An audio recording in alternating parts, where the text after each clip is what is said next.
Come on. Hi, Pugi. Bagong gupit yung bebe ko. Ay,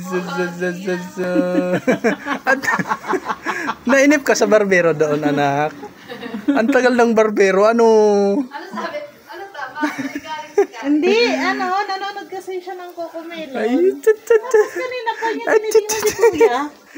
ang Sabi niya, pugi. kanina pa to Ang pugi ng... Hindi na yung tubig na lang sa thermos. Di ba nagmukhang... Pero mag-init ka na lang, pero yung tubig sa thermos na lang ang Nagmukhang gwapito. Ang gwapo naman ang patingin ako ng pogi, baby naman.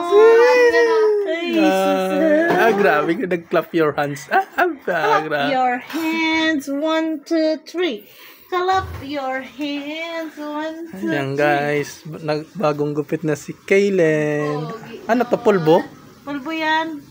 Pulbo. Anong ginagawa sa kanya? Wala, ni-razor lang. Ginawa ng mga film naman. Pag style na army yan? Binata na. Ay. Parang humaba anak yung leg mo. Parang di ko nakilala si Kalin ha. Parang ibang Kalin yata yung nandito eh. Sige na, pogi. Ibang bata yung nasa bahay. Wala na yung buhok Nasaan mo. na si Kaylen?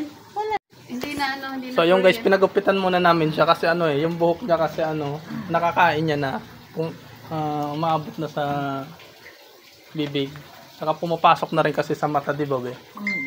Yeah, pinagupitan muna namin. Big boy na yan. Ang gumagawa naman ang baby ko. Unang gupit ni Kaylen. Ngayong 1-year-old na siya.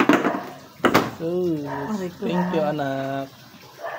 Ang gwapo naman ang Dahil dyan, maliligo na si Kalintong. Maligo na, bilis!